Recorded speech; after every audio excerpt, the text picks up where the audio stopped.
4:38. El próximo lunes comenzará la deliberación del jurado que va a determinar si el mexicano Joaquín El Chapo Guzmán es culpable o no de los 10 cargos que se le imputan por narcotráfico.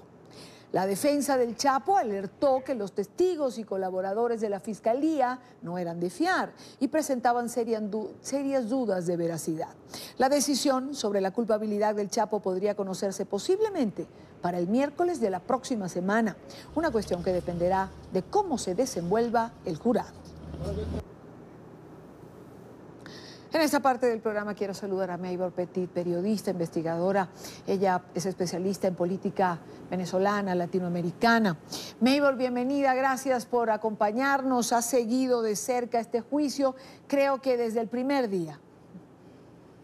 Sí, muy buenas tardes, Idania. Ciertamente estamos siguiendo el caso de Joaquín El Chapo Guzmán desde que fue extraditado de México a los Estados Unidos en el año 2017 y hemos visto cómo ha cambiado Joaquín El Chapo Guzmán, no solamente desde el punto de vista físico, sino también en su actitud y emocionalidad en este caso, que definitivamente pues pone más o menos en una línea lo que serán sus próximos años. Vamos a comenzar, vamos a darle contexto y a recapitular un poco. ¿Cuánto ha durado hasta ahora este juicio? El juicio ha durado 11 semanas, 38 audiencias y por él han pasado más de 58 testigos de la Fiscalía, de los cuales 14 han sido muy importantes para sustentar y manejar la historia que el gobierno de los Estados Unidos ha colocado en las manos del jurado, Idania, para decidir si el Chapo es culpable o no de los 10 cargos y de 27 violaciones, que no solamente están ligadas al narcotráfico, sino también al uso de la violencia para manejar una empresa criminal, asesinatos, lavado de dinero y, entre otras cosas, pues algunos elementos que tienen que ver, Idania, justamente con manejar, con ser el líder de una empresa criminal que tiene tentáculos internacionales. Maybor, ¿cubrió las expectativas que calificaban a este juicio como el juicio del siglo? Ciertamente, a raíz de las presentaciones que ha hecho la Fiscalía, hemos visto cómo funcionan las estructuras de los carteles en América Latina y cómo han sido las debilidades de las autoridades norteamericanas a lo largo de más de 3 décadas que se han manejado, en el sentido de que ellos han logrado ciertamente avanzar en la aplicación de la ley, pero no necesariamente han logrado todos los objetivos. Por eso, cuando la Fiscalía decía que este iba a ser el juicio del año, definitivamente salieron a la luz muchos de los datos que todavía en algunos países de América Latina, pero particularmente en Ecuador, en Colombia y en México, estaban como a media tinta, como que no los querían reconocer, y con la voz de los testigos que son criminales, que han participado en el negocio del narcotráfico, pues se ha venido a salir y a relucir todos estos detalles. Importante, Idania, que hay algunos aspectos que todavía no han sido, si se quiere, revelados, sí. Y entre las conversaciones que hemos tenido con varios de los personas o fuentes que están en el caso, nos informan que hay algunos de estos testigos que van a formar parte de otros casos que, si bien no están ligados al cartel de Sinaloa, forman parte de investigaciones paralelas del gobierno de los Estados Unidos, y es por eso que algunos temas no han sido tocados. ¿Investigaciones paralelas como cuáles? ¿Tienes alguna? ¿Podemos saber? Hay unas investigaciones paralelas que están ligadas a grupos criminales en Ecuador, en Colombia y en Venezuela. Maybor, en el transcurso de este juicio, y ya luego vamos a referirnos a los nombres y a lo que hemos oído en el transcurso de estas semanas, pero en el transcurso del juicio, los miembros del jurado lograron mantenerse seguros, incomunicados, lejos del alcance del poder del narcotráfico que corrompe, amenaza. Pareciera que, si bien es cierto que la Corte y las alguaciles de los Estados Unidos hicieron un esfuerzo para mantenerlos alejados y ciertamente resguardados, creo que hay algunas reglas de la misma Corte Federal que han permitido que algunas personas que pasan a ser como extrañas dentro de lo que ha sido el público que ha estado presente en el juicio, pues por allí hay alguna duda de que el objetivo se haya logrado. Hemos visto todos los que hemos asistido al juicio durante todo el proceso, cómo se han venido presentando personajes que tienen como un rol muy específico. Algunos los hemos visto inclusive saludando a Joaquín El Chapo Guzmán desde las gradas. Hemos visto cómo la esposa de Joaquín El Chapo Guzmán los ha saludado. Han tenido esas personas algunos problemas o roces con la prensa. Uno de ellos intentó guardar la información de nuestros ID de la Corte. Y eso pues ha despertado mucha suspicacia. Estas informaciones han sido tomadas en cuenta en algunos casos por los alguaciles que están pendientes. Recuerda que hay una serie de puntos de control para poder llegar a la sala, pero hay personas que han logrado atravesar esos puntos de control y se ha escuchado que definitivamente esas personas van a revisar y a ver por qué los que están dentro de la sala pueden verle la cara a los miembros del jurado.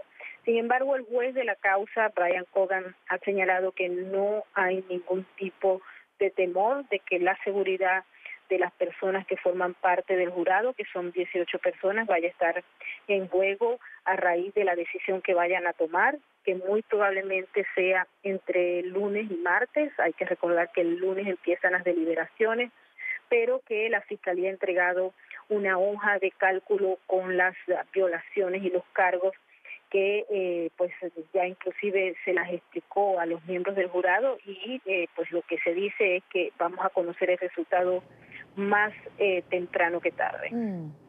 Ahora, por otra parte, durante la presentación de testigos llevado por la parte acusadora, muchos nombres salieron a la palestra. Recuerdo, por ejemplo, el del expresidente de México, Enrique Peña Nieto, y el del expresidente de Colombia, Ernesto Samper. Lo que se dijo, más allá de las palabras, pudo ser constatado, esa información se maneja, no se maneja, la vamos a saber después, esos nombres quedan allí. ¿Cómo es esto?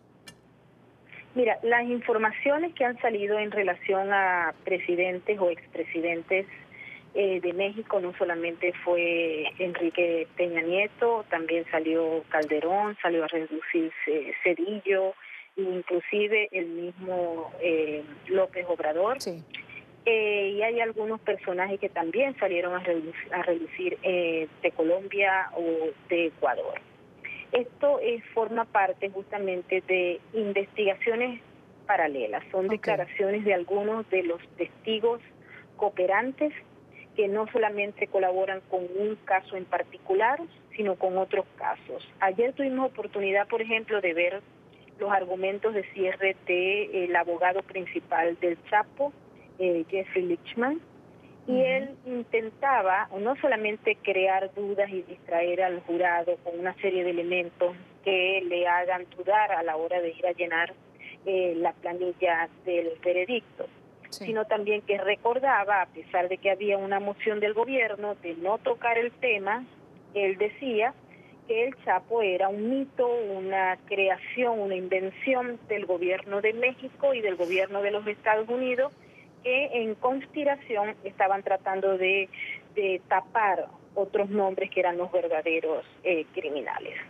Y cuando estaba explicando esa parte de su exposición, señaló nuevamente que él estaba convencido, porque su cliente se lo había sostenido así, que no era él el que había pagado los $100 millones a Enrique Peña Nieto para su campaña en el año 2012, sino que había sido el Mayo Zambada, uno que el gobierno sostiene, que es el socio mayoritario del cartel de Sinaloa, pero que todavía no está bajo custodia de las autoridades, está siendo buscado. De acuerdo a la información del gobierno, dicen que está oculto en las montañas de Sinaloa, donde también se ocultaba el Chapo Guzmán. Cuando él estaba hablando de eso, posterior a ese punto, hubo una moción nuevamente porque él no tenía, o sea, se había comprometido a no tocar el tema nuevamente, pero ahí nos dimos cuenta que había algún dato extra que no teníamos. Luego hablamos con el abogado y él necesariamente nos dijo, miren, yo no puedo hablar, pero aquí hay un elemento que corresponde a una investigación del año 2016. Eso no se dijo frente al jurado, pero tuvimos acceso y nos dimos cuenta que definitivamente hay informaciones que no se plasman dentro del juicio. Uno, porque no agregan a probar los cargos de Joaquín El Chapo Guzmán, porque a él no lo están juzgando por elementos de corrupción directa en el gobierno. Sí. Y dos, porque esos elementos parecieran formar parte de otra estructura de investigación que no necesariamente está ligada con el caso, así lo dijo la fiscal. Entonces es interesante porque creo que eso va a ser tocado en otros casos.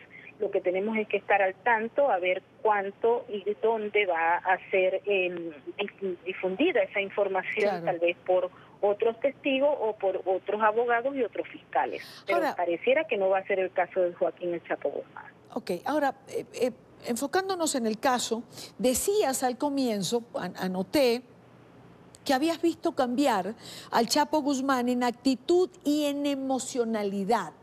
¿A qué nos referimos con esto? Mira, cuando el Chapo Guzmán llegó a los Estados Unidos, lo recordamos que entró temeroso, entró desajustado desde el punto de vista físico, tenía ojeras, se veía trasnochado, triste, golpeado desde el punto de vista físico, no con golpes, ¿no? Y en la medida en que él fue avanzando el proceso, lo vimos transformado, muy saludable, lo vimos con buen color, sin ojeras, luciendo muy bien cada vez más. En esta oportunidad, pues, tú lo ves y te das cuenta la diferencia sustancial que hay en el que llegó y en el que está sentado frente al jurado. Hoy en día aparece en el juicio cada sesión con trajes elegantes, y se le ve muy bien desde el punto de vista emocional. Ayer se sonreía, se sentía feliz cuando Jeffrey Lichtman estaba haciendo su exposición. Este abogado tiene una característica muy particular y es que él es bastante histriónico e inclusive fue capaz de sollozar y de quebrantar la voz para pedir que perdonaran a su cliente, y él siempre realiza como acciones teatrales que trajeron la sonrisa del Chapo Guzmán y de algunos de los presentes ahí en la sala. Y como te digo, siempre anda de muy buen humor. No, muchos nos preguntamos si no entiende la verdadera naturaleza del caso o forma parte de la estrategia de la defensa de presentarlo victorioso, ganador y sonriente, y muy enamorado de su esposa porque no pierde un detalle con ella, que siempre está sentada en la corte. Maybor, ¿qué crees que va a pasar? Mira, yo he visto las caras de los jurados a lo largo de todo el proceso y pareciera que tienen una idea clara de lo que la Fiscalía ha presentado. En la sala se ha escuchado la voz de Joaquín El Chapo Guzmán hablando de negocios, no solamente de transporte de cocaína, sino de heroína, de metanfetaminas y de marihuana. Por allí han pasado unos testigos, como te digo, son 58 que se presentaron, pero buena parte de los testigos cooperantes trabajaron en la organización de Joaquín El Chapo Guzmán, estuvieron muy cerca de él. Y cuando las historias se ven en el contexto completo, amplio, y los jurados han tenido chance de verlo, te das cuenta que si bien los testigos cooperantes pueden ser criminales, mentirosos, en ese momento coinciden muchos de los elementos. Hay algunos de estos personajes que no se han visto por largo tiempo o que se vieron en México hace una década y luego no se consiguieron porque están todos presos y aislados y en diferentes lugares de los Estados Unidos.